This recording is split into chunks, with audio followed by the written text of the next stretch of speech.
Assalamualaikum warahmatullahi wabarakatuh.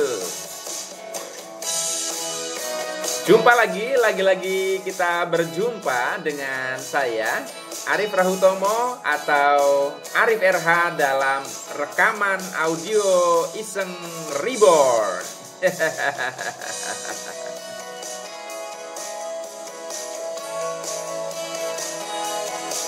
Ya, teman-teman semua, dalam kesempatan kali ini tema yang mau saya bawakan adalah berjudul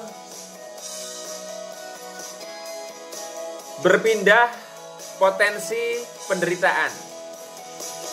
Ya, berpindah potensi penderitaan. Saya yakin kalau misalkan setiap dari Anda, saya tanya, maukah Anda untuk menderita? Tentunya jawabannya adalah tidak mau, karena program dasar manusia adalah mengejar kenyamanan, mengejar kenikmatan, dan menjauhi kesengsaraan atau menghindari penderitaan. Itu sudah lumrah adanya. Lalu ada apa kaitannya dengan judul yang saya angkat ini kok berpindah potensi penderitaan? Kalau berpindah kan berarti berganti dari satu penderitaan ke penderitaan lainnya, alias kita tidak menghilangkan penderitaan itu sendiri. Jadi begini, yang perlu Anda cermati dari judulnya adalah ada kata potensi, ya, berpindah potensi penderitaan, dan yang namanya potensi adalah terkait dengan kemungkinan, dan kemungkinan itu berbicara dari kemungkinan itu dari mulai yang sangat minimal sampai sangat maksimal.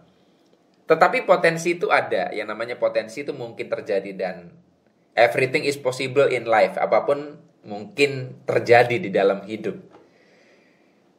Banyak orang yang curhat kepada saya, mereka mengalami penderitaan-penderitaan hidup yang tentunya sangat bervariasi di dalam hidup mereka. Dan mereka berusaha untuk bergeser pada satu pilihan-pilihan dalam hidup dengan harapan mereka akan terhindar dari penderitaan.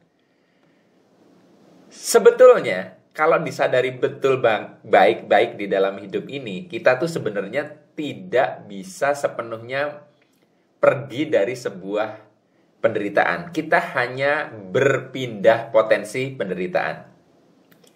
Saya berikan contoh sederhana. Kalau misalkan saat ini Anda situasinya, baik pria maupun wanita, Anda saat ini situasinya Anda sedang menjomblo, ya, atau Anda sedang belum berpasangan, belum menikah.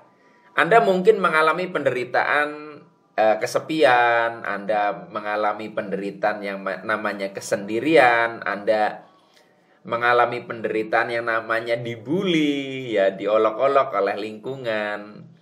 Anda mengalami keresahan karena setiap ketemu dengan keluarga ditanya kapan nikah, dan sebagainya. Dan mungkin gara-gara penderitaan itu Anda terpikir bahwa, wah, kayaknya kalau misalkan saya menikah, semua penderitaan itu akan lenyap. Betul, penderitaan tadi akan lenyap. Kesepian mungkin akan lenyap. Olok-olok lingkungan akan lenyap.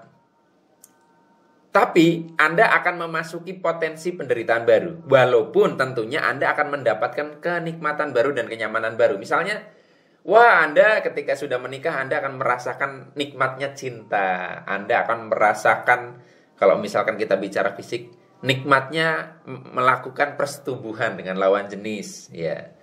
Anda akan mengalami momen-momen kebersamaan yang belum pernah Anda rasakan ketika Anda masih melajang. Tetapi tanpa disadari Anda akan mengalami potensi penderitaan baru, yaitu Anda akan merasakan perihnya kehilangan. Karena sudah kita harus terima bahwa sekuat apapun cinta Anda, sebesar apapun cinta Anda kepada pasangan, maka kemungkinannya adalah Anda akan menghadapi perpisahan, dan contohnya yang paling mudah adalah perpisahan karena kematian. Mungkin Anda menguatkan diri untuk mempertahankan ikatan cinta Anda, tidak akan mengalami perceraian atau perpisahan, tetapi tetap kematian akan memisahkan Anda. Dan ketika waktu itu datang, maka Anda akan mengalami perihnya kehilangan, sakitnya ditinggal pergi, dan seterusnya, dan seterusnya. Artinya, kita bisa lihat bahwa orang yang melajang, memang mereka mengalami penderitaan kesepian, mengalami penderitaan dibully, diolok-olok, dan sebagainya, tidak merasakan nikmatnya cinta, ya diperhatikan oleh pasangan, tetapi mereka tidak punya potensi untuk mengalami penderitaan karena kehilangan. Ketika mereka bergeser kepada satu kenyamanan yang baru ke dalam sebuah pernikahan misalnya, mereka meninggalkan penderitaan yang lama dan memasuki potensi penderitaan yang baru. Jadi maksud saya adalah, teman-teman, dalam hidup sebetulnya kita harus sadar yang terjadi adalah kita bukan menghilangkan penderitaan sama sekali, tetapi kita akan memasuki potensi penderitaan baru. Jadi sebetulnya untuk menyikapi penderitaan bukan dengan cara kita hanya sekedar bergeser. Wah, saya menderita nih lajang, saya tak menikah. Itu bukan begitu mensikapinya. Kalau mensikapinya begitu, itu tidak ada ujungnya, karena setiap pilihan hidup akan selalu ada penderitaan baru. Anda saat ini punya handphone murah.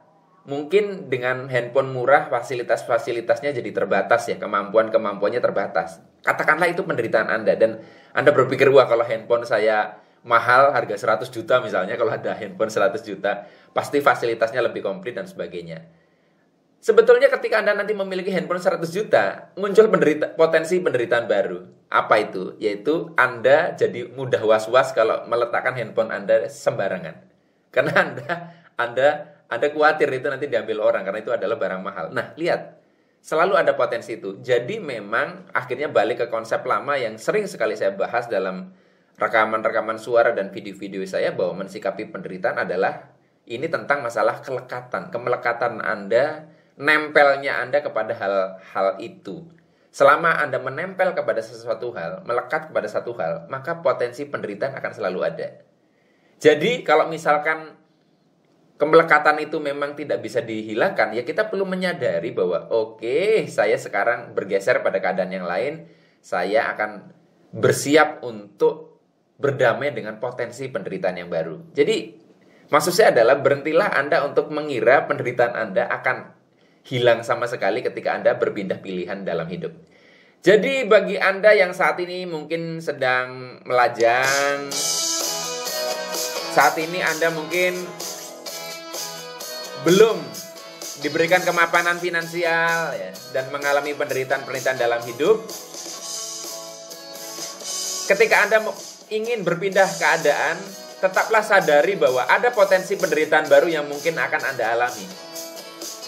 Dan itu adalah sebuah paket yang harus kita terima di dalam kehidupan, karena semakin tinggi gunung akan semakin dalam jurangnya.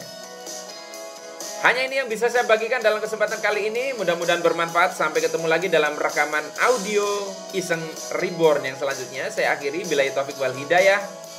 Wassalamualaikum warahmatullahi wabarakatuh. See you.